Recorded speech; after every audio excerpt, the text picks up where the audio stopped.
Olá, quero trabalhar com vocês nessa aula com alguns exercícios resolvidos sobre curvas no espaço. Lembrando que todos esses exercícios dessa aula foram retirados de duas listas que estão linkadas aí embaixo para vocês. Nelas tem mais alguns exercícios resolvidos, eu não fiz todos, fiz só alguns, tá bom? Então, vamos trabalhar com eles. O primeiro exercício é calcular um limite, né? Você tem aí uma função vetorial, f de t, né, uma função com três funções componentes, você tem x de t, y de t e z de t, e eu quero calcular o limite dessa função quando t tende a 1. Então, ó, a primeira coisa que você observa é que a gente tem uma indeterminação aqui na primeira função componente, tá? Então, só para lembrar, o limite de uma função vetorial de uma variável é o limite de cada uma das suas funções componentes, né? Então, você aí vai gerar um vetorzinho que vai ser o seu limite, ok? Bom, então você tem aqui três funções componentes, x de t é raiz de t menos 1 dividido por t menos 1, y de t, t quadrado, e z de t, t menos 1 dividido por t. Perceba o seguinte, y de t e z de t são duas funções reais contínuas em t igual a 1, tá? Então a imagem do y de t é 1 ao quadrado, que é 1. A imagem de t menos 1 sobre t é 1 menos 1 dividido por 1, que dá 0, né? Então você já sabe que, nesse caso, é só aplicar os valores, então você vai ter 1 e 0 aí na componente x e na componente y. O problema está na componente y e na componente z. O problema está na sua função componente x, né? Perceba que ela vai gerar uma determinação 0 sobre 0, né? Então aí a gente precisa calcular esse limite, né? Verificar se ele existe. E aí, se o limite existir, eu vou conseguir encontrar o meu vetor, que é limite da função vetorial, tá?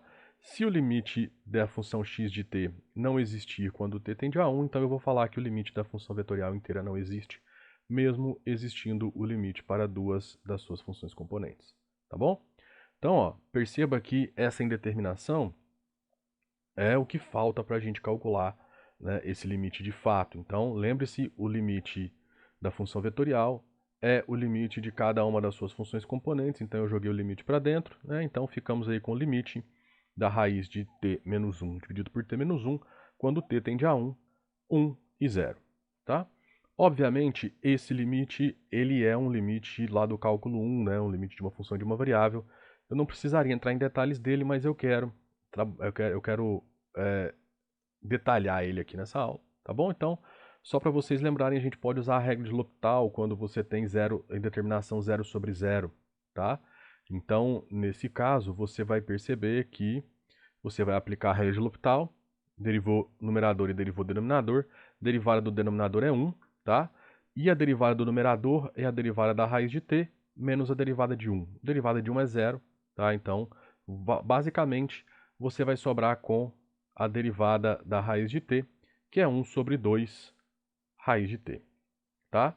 Então aí você vai perceber que agora você não tem mais uma determinação. Basta você substituir o t igual a 1, que você encontra que esse limite é meio. Algo que você também poderia verificar pelo gráfico da função f de t igual a 1 sobre 2 raiz de t, tá bom? Você tem que quando x é 1, quando t é 1, a sua imagem é meio, tá? Então ela é uma função contínua nesse ponto. Então, logicamente, a gente sabe que o limite da função tendendo a esse ponto é igual à função aplicada nesse ponto, tá bom? Então, nesse caso, o nosso terceiro limite existe, ele é meio, então aí agora nós iremos concluir que, portanto, né, o limite dessa minha função vetorial quando t tende a 1 é meio, 1 e 0, né? O vetor meio, 1 e 0. Okay? O exercício 2 pede a mesma coisa. Nós queremos, de novo, calcular o limite de uma função vetorial de uma variável. Novamente, ela tem três funções componentes, né? E só que agora estamos com o t tendendo a 0, tá bom? Então perceba o seguinte, sua primeira função componente, quando você aplicar o limite, você vai ter 0 sobre 0, tá? Você tem tangente de 0 é 0, dividido por 0. A mesma coisa vai acontecer na sua segunda função componente. A hora que você substituir t por 0, 2 vezes 0, 0, e elevado a 0, 1, 1 menos 1, 0, então você tem 0 sobre 0. A sua única função componente que é contínua em t igual a 0 nesse exercício é a t ao cubo, né? E aí, obviamente, 0 ao cubo é 0. Então, nós teremos que nos preocupar com essas duas funções componentes, a função x de t e a função y de t, né? Então, teremos que investigar esses dois limites, tá? Então, aí para ajudar vocês a lembrarem como calcula limite, achei interessante trabalhar com eles, tá bom? Inclusive, esse primeiro limite é uma consequência direta do primeiro limite fundamental. O segundo limite também é uma consequência direta do segundo limite fundamental. Bom, então no primeiro caso, nós vamos trabalhar com, vamos nos concentrar, tangente de 3t sobre t, ok? Então, limite de t tendendo a zero. Aqui nós vamos trocar a tangente de 3t pelo seno de 3t sobre o cosseno de 3t. Então, você vai ficar com o seno de 3t dividido pelo cosseno de 3t, dividido por t. Vamos aplicar a regra do quociente para frações, e aí ficamos com o seno de 3t dividido por t vezes o cosseno de 3t. Tá bom? Então agora nós vamos fazer uma separação. Nós vamos ficar com seno de 3t dividido por t vezes 1 sobre cosseno de 3t. Ok? Então tá aqui, ó. Seno de 3t sobre t e 1 sobre cosseno de 3t. Aí você pergunta para mim, ok, mas aí agora você tem um 3 multiplicando o limite, um 3 dividindo o t. Perceba que dentro do seno você tem 3t. Então, para usar o limite fundamental, você tem que ter o mesmo argumento no denominador, tá? Então, para eu ter o mesmo argumento no denominador, é só multiplicar ele por 3 e dividir por 3, ok? Quando eu multiplicar ele por 3 e dividir por 3, é a mesma coisa de estar multiplicando o numerador por 3 e multiplicando o denominador por 3. Então, por isso que esse 3 que eu vou colocar aqui, ele vai sair, e ficamos com 3 limite do seno de 3t sobre 3t. Aí agora, se você quiser, você pode fazer uma mudança de variável aqui nesse caso, falar que 3t igual a s, então quando t tende a 0, s também tende a 0, e você recai exatamente no primeiro limite fundamental, que é limite de t tendendo a 0 do seno de t sobre t é igual a 1, tá? Então aqui você tem que esse limite fundamental dá 1, isso aqui vai dar 1, por quê? Porque quando você substituir o t por 0, 3 vezes 0, 0, cosseno de 0 é 1, 1 dividido por 1, 1, multiplicado por 3 vai dar 3, tá bom? Então, nós conseguiremos resolver esse limite usando o primeiro limite fundamental, né? Lembrando que esse limite aqui, ele dá 1 pelo primeiro limite fundamental, esse primeiro limite aqui também dá 1 por substituição, então 3 vezes 1 vezes 1 dá 3, ok?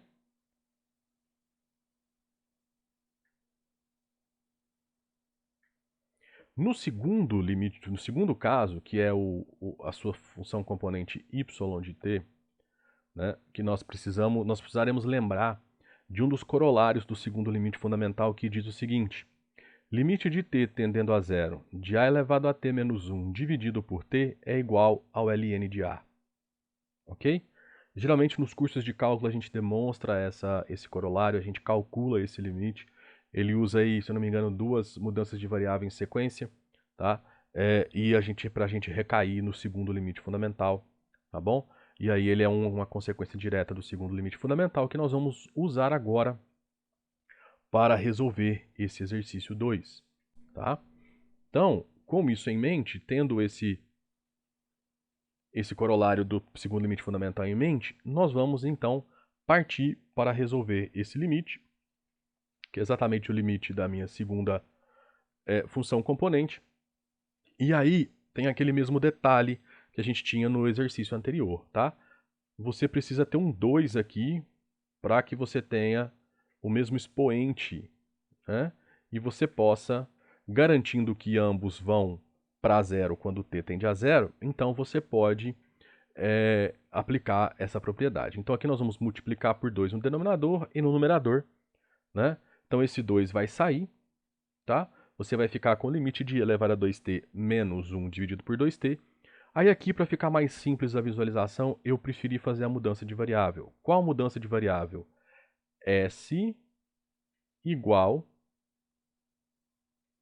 a 2t, tá?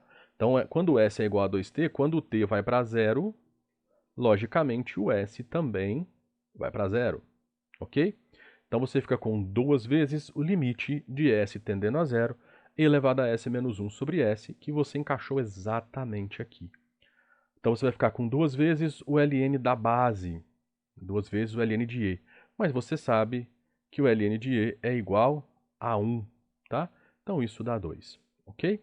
Então aí você conseguiu resolver os seus dois limites que geravam indeterminação, e com isso nós temos o nosso limite resolvido, né? Lembrando que o limite da função vetorial é o vetor gerado pelo limite de cada uma das suas funções componentes. Então, 3, 2 e 0. Então, 3, 2 e 0.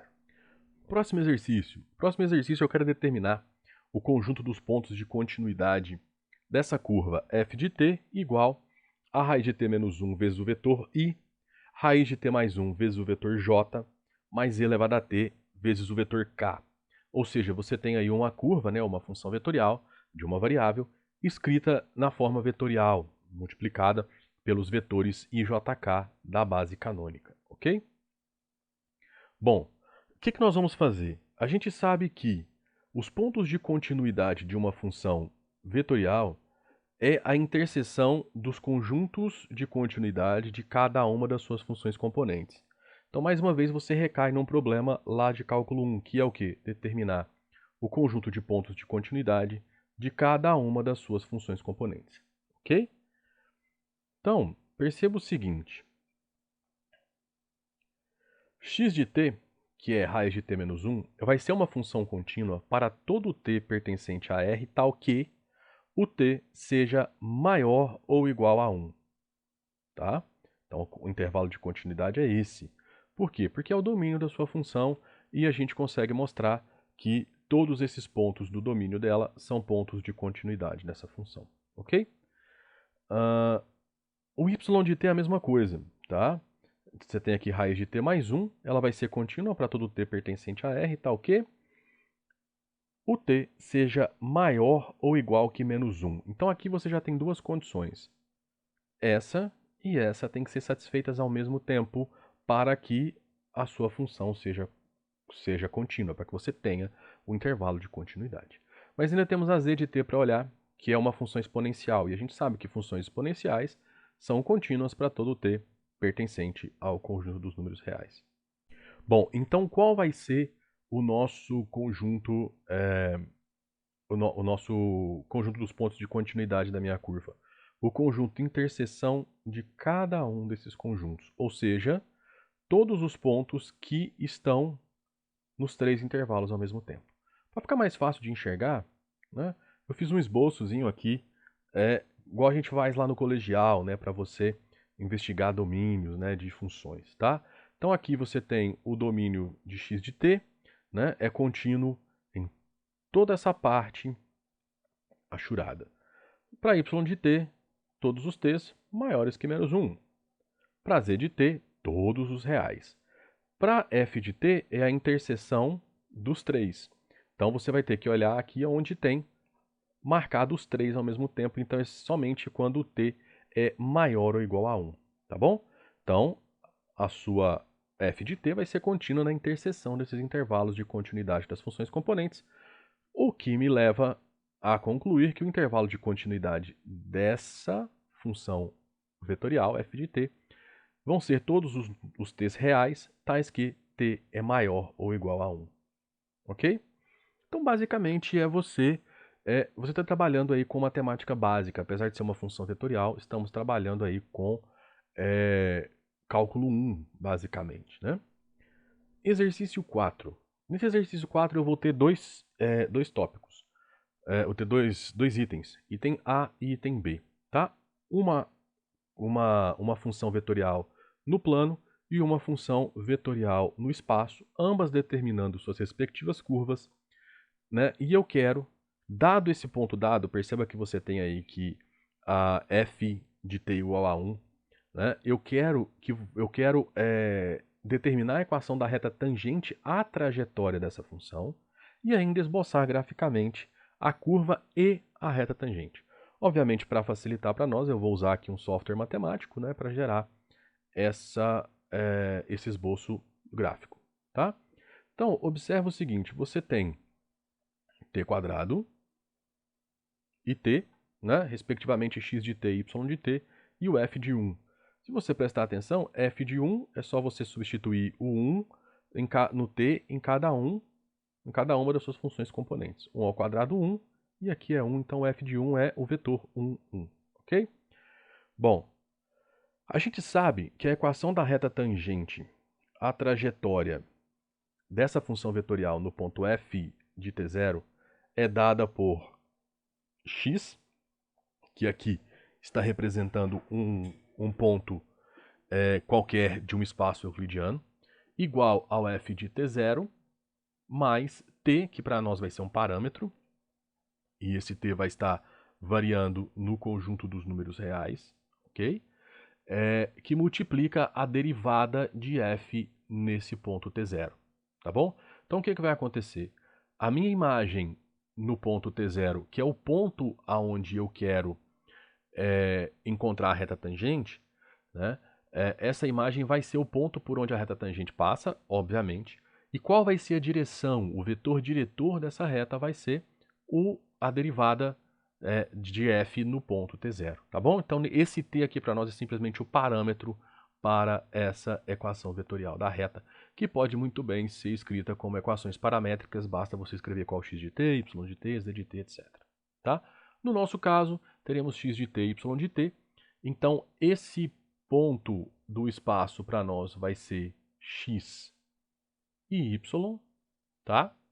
O f de t0 vai ser 1, 1, e aí falta para nós calcular a derivada dessa curva e encontrar qual é a derivada aplicada no ponto t igual a 1, tá? Então, ó, facilmente a gente calcula esse f de 1, e como a primeira derivada de f é 2t e 1, muito simples, é só derivar para t, né? Lembrando que a derivada de uma função vetorial é o vetor formado pelas derivadas das suas funções componentes, tá? Então, essa derivada aplicada em t igual a 1 me gera 2 e 1, tá? Então você tem esse vetorzinho, então esse daqui vai ser o seu vetor diretor da reta tangente, tá? E aí a equação da reta tangente que a gente quer nesse caso vai ser essa daqui, ó. Vai ser a reta que passa pelo ponto 1, 1 na direção do vetor 2, 1. E aí o nosso esboço do gráfico, o nosso esboço da curva e dessa reta está aqui, ó. Perceba, essa daqui é a curva, o desenho em preto é a sua curva, né? Muito natural, perceba, você tem t², t. Ela é uma parábola com eixo sobre o eixo x, tá? É só você pensar o seguinte, t² seria a parábola com o eixo sobre o eixo y, tá? Então, se você inverteu, é t², t, então, tecnicamente, aqui você tem uma parábola com o eixo sobre o eixo x. Perceba um detalhe, né? Aqui nós estamos falando da curva gerada por essa função, estamos falando da imagem. Isso não é um gráfico, tá? Isso daqui é a imagem da sua função, tá bom? Porque senão você tem aí um problema quanto à origem, né? Quanto à definição de função. Você teria duas imagens para um mesmo ponto de domínio, isso descaracterizaria a função, tá? Então isso aqui é uma imagem, isso não é o gráfico da sua curva, ok? Bom, isso posto, perceba que aqui você tem o seu f de 1, que é o ponto que você quer encontrar a reta tangente, né, o ponto 1, 1, e aí o seu vetor diretor sai dele, tá? Sai dele da direção da sua reta tangente, e ele é exatamente o vetor 2, 1, né, que vai gerar para nós aí essa direção da reta tangente que está aqui marcada em vermelho, ok?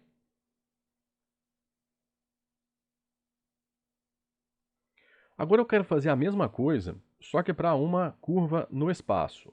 x de t 1 sobre t, y de t 1 sobre t, z de t igual a t quadrado, continuo com o ponto em t igual a 1, e aí a gente percebe que o f de 1 é 1, 1, 1, né? É esse ponto aqui, e como a derivada dessa minha função componente, dessa minha função vetorial é menos 1 sobre t quadrado, menos 1 sobre t quadrado e 2t, né? Facilmente você encontra, é simplesmente a derivada das suas funções componentes, né? Então, basta agora eu substituir t igual a 1 em cada uma delas, vou gerar menos 1 e 2, né? E aí esse é o meu vetor diretor, ou seja, a equação da reta tangente à trajetória desta função dada nesse ponto é dada pelo seguinte: é a reta que passa no ponto 1, 1, 1, na direção do vetor menos 1 e 2. Tá? O esboço. Perceba que você tem aqui, ó, agora lá no espaço, né? Porque nós temos uma curva tridimensional, então o esboço dela está no espaço. Perceba que, novamente, desenhado em preto, você tem a sua curva, e aí você tem dois braços da sua curva, tá? Nós queremos esse daqui por quê? Porque é aqui onde está o meu ponto 1, 1 e 1, tá? Que era o que eu queria, usar, tá bom? Aqui não fica parecendo que ele está no 1, mas é porque é o jeito que a gente girou, tá? Parece que as coordenadas estão erradas, mas é o jeito que eu girei para dar uma melhor visualização de onde está essa reta, tá bom? Mas se você jogar isso lá no GeoGebra 3D, você vai conseguir visualizar direitinho onde essas coisas estão. Porque eu queria colocar aqui o nosso vetor, né? Nosso vetor diretor da reta, né? Que é o vetor que determina aí a direção tangente, né? E a nossa reta tangente passando exatamente nesse braço da nossa curva e não no outro, né? Se eu escolhesse um outro ponto que está nesse braço, então as coisas mudariam. Mudaria o vetor e mudaria a reta tangente. Ok? Então esse daí é o esboço da reta tangente, né, à curva no ponto 1, 1 e 1. Ok?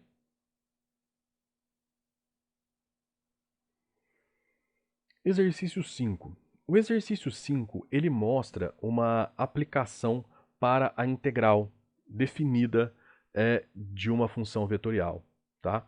Funções vetoriais de uma variável são usadas para modelar forças. Né? Então, na física, você usa esse tipo de função para modelar matematicamente interação entre forças. Né? E aí, seja f de t uma força, dependendo do tempo t, então, que atua sobre uma partícula entre os instantes t1 e t2, supondo que essa f de t é integrável nesse intervalo de t1 e t2, o vetor i dado pela integral de f indo de t1 a t2 vai ser o impulso dessa força nesse intervalo de tempo. Tá? Então, basicamente, o impulso de uma força no intervalo de tempo t1, t2 é dado simplesmente calculando uma integral, né, definida dessa função vetorial. Tá bom? Para ilustrar isso, nós queremos dois exercícios. Eu quero calcular, primeiramente, o impulso da força F dada vetorialmente por T1 e T quadrado, né, entre os instantes de tempo t igual a 1 e t igual a 2, e depois a força dada por 1 sobre t mais 1, t quadrado e 1, né, entre os intervalos de tempo de 0 a 1. Ok? Bom, isso vai ser muito simples, né? Basta calcular, então, as integrais definidas. Então, aqui eu quero chamar a atenção para o seguinte. Como que se calcula a integral de uma função vetorial? Você vai calcular a integral de cada uma das suas funções componentes. Então, perceba, o t está multiplicando o vetor i, então ele é a sua primeira função componente. Integral de t, t quadrado sobre 2. Né? O 1 está multiplicando o seu vetor j, integral de 1t. Né? Como estamos falando de integração definida, eu não vou me preocupar com a constante de integração, ok? O t ao quadrado está multiplicando o k, então você tem que a integral é t ao cubo sobre 3 na sua terceira função componente. Então aqui agora basta você aplicar os valores, né? Primeiro para 2, depois para 1 e subtrair, tá? Você pode calcular cada um deles separadamente, ou então você pode calcular vetorialmente e depois encontrar um vetor, substituição do 2, menos o vetor substituição do 1. O que importa é que você vai chegar em 3 sobre 2, 1 e 7. Então, esse vetor aqui representa o impulso dessa força entre os instantes de tempo 1 e 2. Tá? A mesma coisa vai acontecer no segundo item, né? Você vai resolver cada uma das suas... você vai resolver a integral de cada uma das suas funções componentes. Lembrando que nessa primeira, você precisa usar uma substituição.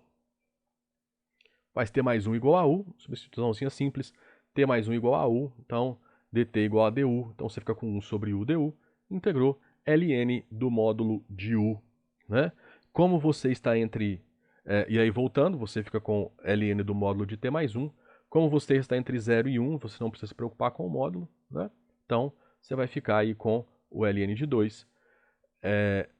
A sua segunda função componente integrou, t ao cubo sobre 3, né? A amplitude aqui você vai ter 1/3. E aí você tem 1 aqui multiplicando o k, integral t, né? Então você vai ficar com 1 menos 0, ficou com 1, ok? Integralzinha simples para funções vetoriais, é só você integrar qualquer uma delas, mas lembrando que elas têm uma tradução, né? Uma tradução em modelagens físicas que representa o impulso de uma força num intervalo de tempo dado, ok?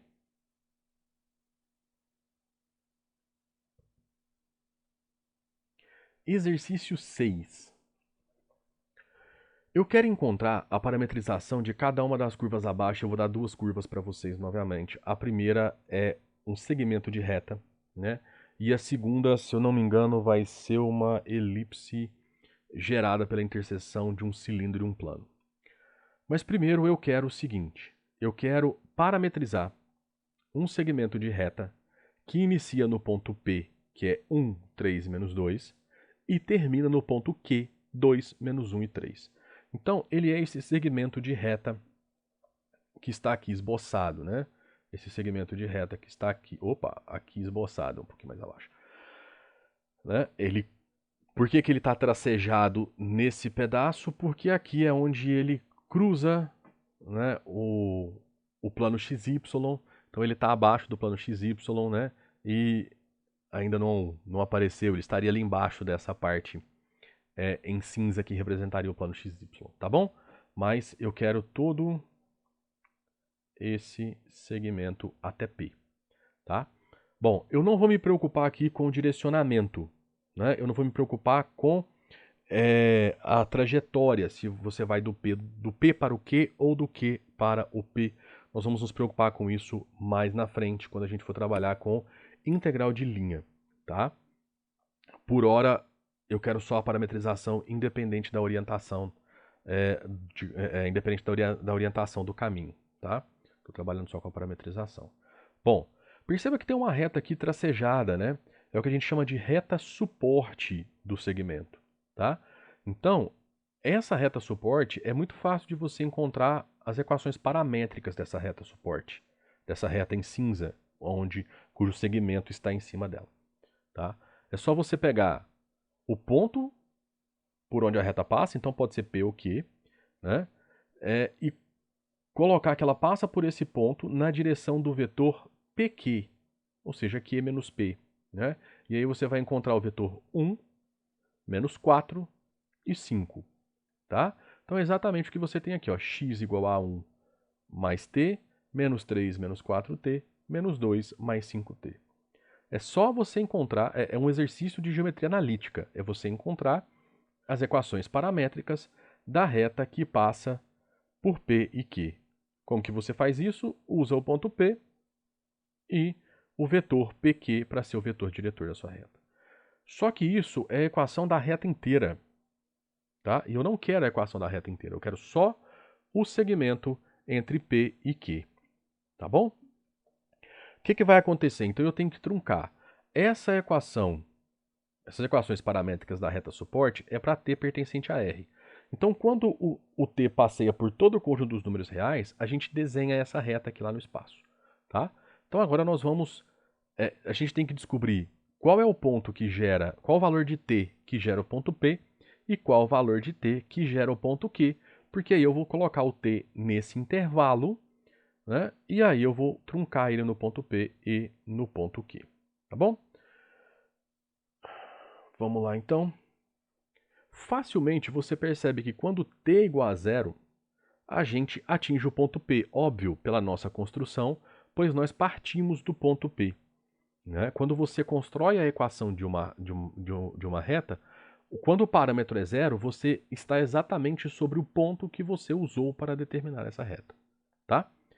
E aí, você consegue, por uma conta bem simples, perceber que quando t é 1, então você está sobre o ponto Q. Né? Então, ó, quando você tem t igual a 1, você vai ter 1 mais 1, que é 2. 1 menos 4, que é menos... Desculpa, 3 menos 4, que é menos 1. E 2 mais 5, que é 3. Tá? Então, como você tem uma reta e ela avança continuamente, né, de forma crescente, então você pode falar que no 0 você está no P e no 1 você está no Q. E enquanto o t varia de 0 até 1, você vai do P para o Q. Ok? E se eu quisesse ir do Q para o P, como eu faria? Né? Bom, aí a gente teria que mudar o direcionamento do nosso vetor, tá? Aí a gente ia mudar o direcionamento do vetor, em vez de pegar o vetor PQ, nós iríamos pegar o vetor QP, tá? E aí nós faríamos P menos Q, né? E aí a gente pegaria um vetor na direção contrária, tá? E aí a gente colocaria com a mesma variação de T, e em vez de começar no P, a gente começaria no Q, tá bom? Mas por enquanto ainda não precisamos preocupar com essa lógica, né, de orientação do caminho, tá? Para nós a gente queria somente a parametrização desse segmento. Então perceba que a parametrização do segmento que nós queremos é essa aqui, tá? Com o t entre 0 e 1, para que a gente pegue somente esse pedaço. O próximo. Esse agora é um pouco mais complicado, né? Um pouco mais complexo. Eu tenho aqui que a minha f de t, ou seja, a minha curva, é a interseção do cilindro x ao quadrado mais y ao quadrado igual a 1 e com o plano y mais e igual a 2. Então você quer a curva que é a interseção desse cilindro com esse plano, tá? Então aqui quando a gente fala em interseção, né, então nós queremos esse cilindro com esse plano, a gente está falando em igualar as duas equações quase sempre, e isso vai nos ajudar, né, a trabalhar. Mas no primeiro momento, o que eu vou fazer? Eu vou colocar, né, essa equação aqui dentro da equação do cilindro. Porque se eu quero uma interseção, eu quero então um conjunto de pontos do espaço que satisfaz as duas equações ao mesmo tempo. Tá? Então, se ela satisfaz as duas equações ao mesmo tempo, se eu passar o z para o lado direito e ficar com y igual a 2 menos z, esse y igual a 2 menos z tem que colocar aqui e ele tem que satisfazer a equação desse cilindro. Ok? Bom, então é isso que a gente faz. Né? Então, a interseção do plano e do cilindro tem que satisfazer essa equação aqui. Ó. X ao quadrado mais menos 2z ao quadrado igual a 1. Bom, ó, aqui você já poderia observar que você vai ter algo de natureza circular, né? Ou elíptica, tá? Você sempre tem algo de natureza elíptica, vamos colocar assim. Porque você tem x ao quadrado, né? Então você pode considerar que isso é x menos 0 ao quadrado, 2 menos z ao quadrado, que você tem 1 e 1 igual a 1. Parece aí uma equação de uma elipse ou de uma circunferência, né, na sua forma reduzida, tá? Mas a gente precisa observar o seguinte, aqui o seu z está como negativo e aí a gente precisava fazer uma manipulação para chegar. Você pode expandir esse produto notável, completar quadrados e aí você vai chegar exatamente nisso aqui, ó, x ao quadrado mais z menos 2 ao quadrado igual a 1. Mas você também pode observar que como aqui está o quadrado, né, isso é menos 1 vezes z menos 2, ok? Isso que está aqui dentro. Se você multiplicar z menos 2 por menos 1, você vai ter 2 menos z. Elevou menos 1 ao quadrado, dá 1. Então, você pode mexer ali dentro, que não tem problema nenhum. E aí aqui sim você vai ter algo elíptico, né? Que tem raios maior e menor igual a 1 e o ponto central 0, 0 e 2. Ah, por que que o y também é 0? Daqui a pouco nós vamos conversar sobre isso. Mas a priori, né, eu já vou colocar aqui 0, 0 e 2. Tá bom? Ela então está centrada no eixo Z. Bom, o que que a gente vai fazer agora? Eu já tenho uma relação, então, para as variáveis x e y, tá? Se eu usar a parametrização da elipse, a gente vai encontrar, então, que x tem que ser igual a cosseno de t e z tem que ser igual a menos 2, 2 menos seno de t, tá bom? Então, agora eu vou usar essa parametrização da elipse. Perceba que essa parametrização da elipse vem, basicamente, do que eu encontrei aqui, tá? Então, usando essa equação, eu vou lá no artigo que a gente parametrizou a elipse e pego a parametrização da elipse fora com o centro dela fora da origem do meu sistema, tá? E aí você vai encontrar x de t igual a cosseno t e z de t, lá seria y, mas aqui z de t, 2 menos seno t, tá bom? Então agora falta encontrar a coordenada y de t. Eu estou indo da forma mais simples possível para que isso fique bem entendido. Para isso, a gente vai usar a equação do plano. Y mais z igual a 2. O z eu já tenho, né? Então eu sei que y é igual a 2 menos z. Então, 2 menos seno t. Então, esse daqui vai simplificar com esse. O negativo com o negativo fica positivo. Então, o seu y é seno de t. Ok? Perceba que aqui você chegou 0 mais seno de t. O que significa que a sua parametrização estava certa quando a gente assumiu que o y do centro da sua elipse era 0. Tá bom? Então, com isso, a gente conseguiu chegar na parametrização que a gente queria, né? Portanto, a interseção do cilindro x² mais y² igual a 1 e do plano y mais z igual a 2 é uma elipse dada por essa parametrização aqui, ó, x igual a cosseno t, y igual a seno t e z igual a 2 menos seno t, e o t variando de 0 a 2π. Por que o c variando de 0 a 2π? Porque a elipse ela é uma curva fechada. Então, quando eu vario do 0 a 2π, eu dou toda a volta que eu preciso para completar todos os seus pontos. Perceba que aqui, ó, se você olhar a parametrização da elipse, você vai perceber que aqui você tem x0, y0 e z0, que são as coordenadas do centro, tá? Da sua elipse. Então você vai ter 0, 0, 2, como a gente tinha colocado lá. Tá ok? Então, uma ilustração, tá? Esse exemplo foi tirado do livro do Stewart, tá bom? Então aqui você tem o plano e o cilindro, né? Então aqui está a nossa elipse, que é a interseção dos dois, que está aqui destacada, tá? Que tem essa parametrização. Ok? Exercício 7. Um exercíciozinho de reparametrização pelo comprimento do arco. Eu tenho aqui uma hélice, tá? E eu quero reparametrizar esta hélice pelo comprimento do arco partindo do ponto 1, 0, 0 e na direção crescente de t. São coisas importantes, tá bom? Ok, o ponto inicial 1, 0, 0 corresponde ao valor de parâmetro t igual a 0. Vamos deixar isso guardado. Além disso, né, o módulo da derivada da parametrização dessa minha hélice é igual a raiz de 2.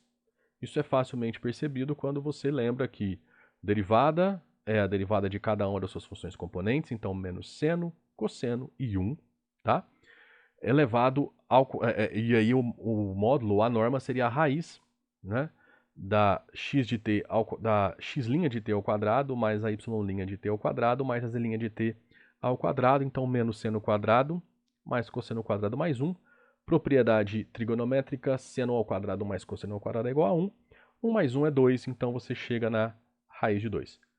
Logo, o comprimento de arco da hélice partindo do ponto 1, 0, 0 na direção crescente de t é dado pela seguinte integral.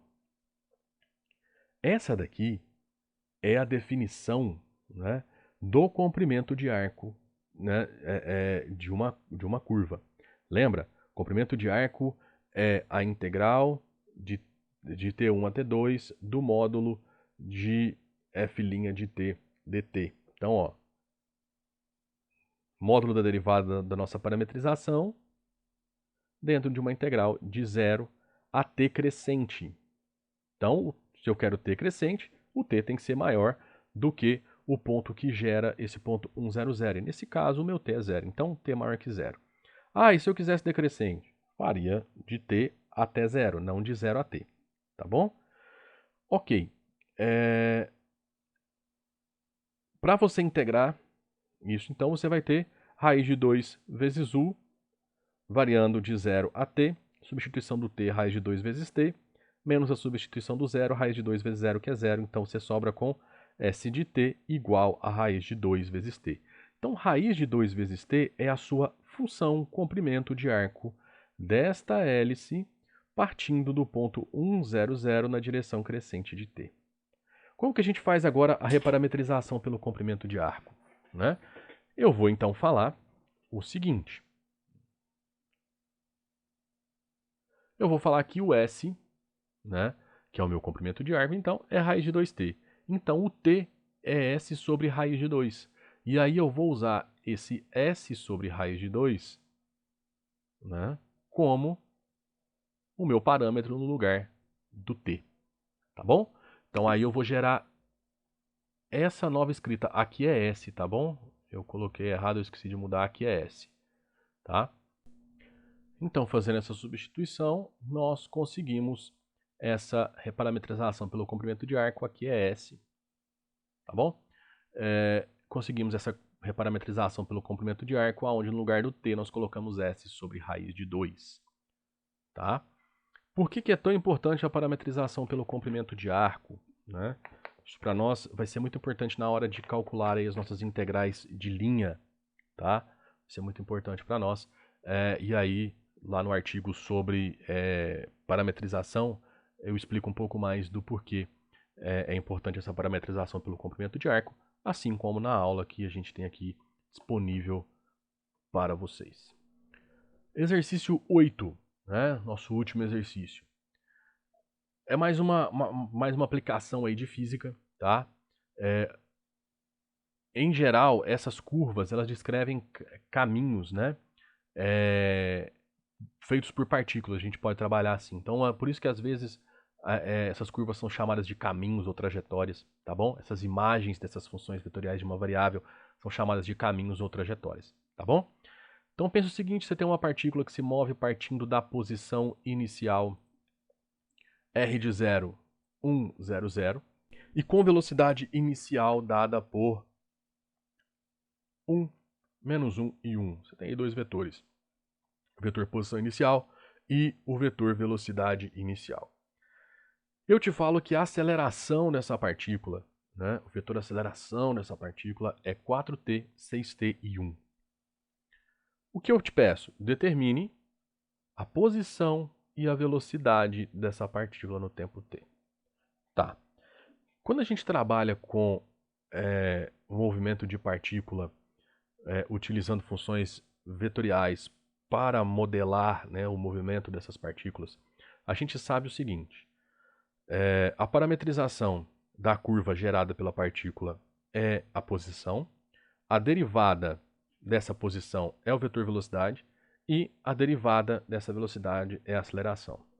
Então, se eu integrar essa aceleração, eu consigo a velocidade. Se eu integrar a velocidade, eu consigo a posição. Então, é exatamente essa lógica que nós vamos fazer, tá bom? Então, ó, desde que a aceleração é a derivada da velocidade, então nós temos que o nosso vetor velocidade é a integral da aceleração. Só que como eu estou integrando indefinidamente, né, no final eu vou ter um vetorzinho C constante aqui que eu vou precisar determinar, tá bom? Mas aí lembrando que integral de uma função vetorial, de uma variável, é a integral de cada uma das suas funções componentes. Então você vai ficar com 4t² sobre 2, 2t², 6t² sobre 2, então você vai ficar com 3t², tá? E integral de 1 é t, tá? Então é componentes, primeira componente, segunda função componente, terceira função componente. Como estou integrando indefinidamente, eu preciso desse vetorzinho constante. Mas eu preciso saber qual é esse vetor constante. Para determinar esse vetor constante, nós vamos utilizar essa informação aqui, ó, que a velocidade inicial é o vetor 1, menos 1 e 1. Né? Se o meu v de t é esse vetor, então v de 0 tem que satisfazer essa relação. Então aí a gente consegue encontrar, né, que na hora que eu substituir o t por 0, vai zerar, zerou e zerou. Então vai sobrar só o c. Então c tem que ser igual a 1 menos 1 e 1. Tá? Então esse é o nosso vetor c. Então agora a gente sabe qual é a nossa velocidade. A nossa velocidade então é 2t² mais 1. Né? Por quê? Porque essa função componente tem que ser somada com essa primeira componente do meu vetor c, ok? 3t² menos 1, tá? Por quê? Porque essa segunda função componente tem que ser somada com a segunda componente do vetor c, tá? E por último, t mais 1. Por quê? Porque essa terceira função componente tem que ser somada com a terceira componente do vetor c. Então, esse daqui é o meu vetor velocidade. Essa é a velocidade dessa partícula. Então, metade do nosso problema já foi resolvido.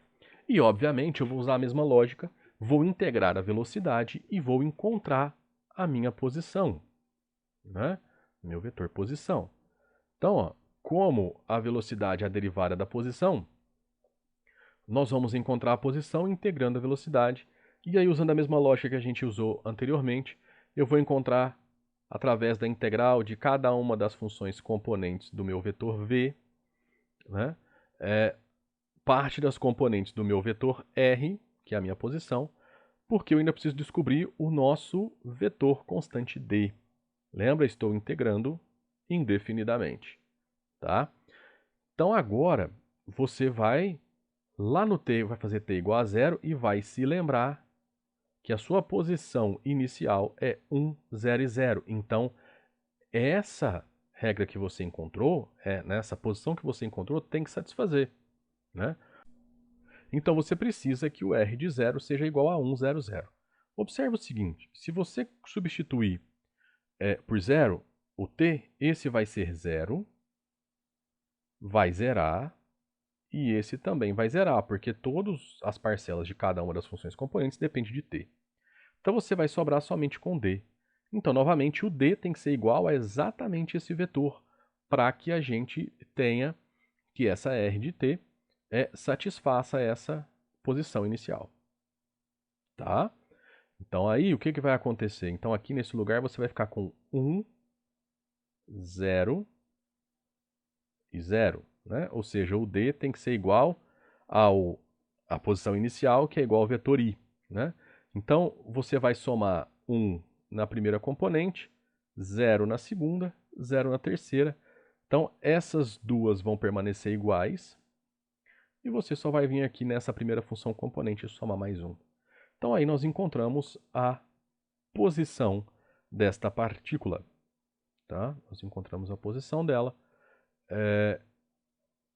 de acordo com o que a gente tinha. Então, primeiro a partir da velocidade, a partir da aceleração, encontramos a velocidade. A partir da velocidade, encontramos a posição. Lembrando que é importante esses valores iniciais aqui, tá? É muito importante esses valores iniciais, porque são esses valores iniciais que garantem a unicidade do movimento dessa partícula. Tá bom? Porque senão você teria infinitas possibilidades. Se você não tiver essas condições iniciais, você tem infinitas possibilidades para esses movimentos. Por quê? Porque aí tanto o vetor D quanto o vetor C do outro slide, eles não serão determinados, serão deixados de forma genérica. E aí, para cada vetor constante, você vai ter uma posição, uma velocidade diferentes, né, com a mesma aceleração. Tá bom? Aí aqui eu fiz um esboçozinho, né, para vocês entenderem qual é essa partícula. Eu esbocei inclusive a parte dela que a gente não quer. Aqui é um instante dela em t igual a 0, né, então ela parte daqui, vai fazer essa curva, e esse daqui é o seu vetor velocidade, tá, com que ela saia, a velocidade inicial dela, tá bom? Só que essa curva, ela ainda teria uma parte aqui para trás que viria lá de baixo, tá bom? Mas o que nós queremos, a nossa posição, né, se a posição inicial é essa, então é simplesmente a parte aonde ela não está tracejada, tá bom? E aqui o nosso vetor velocidade inicial. Bom, era isso que eu queria passar para vocês, eram esses 8 exercícios que eu queria fazer, tá? Esses 8 exercícios foram retirados das 2 listas que estão linkadas aí embaixo na descrição dessa aula, tá bom? Espero que tenha ajudado vocês aí nos estudos. Abraços e até a próxima.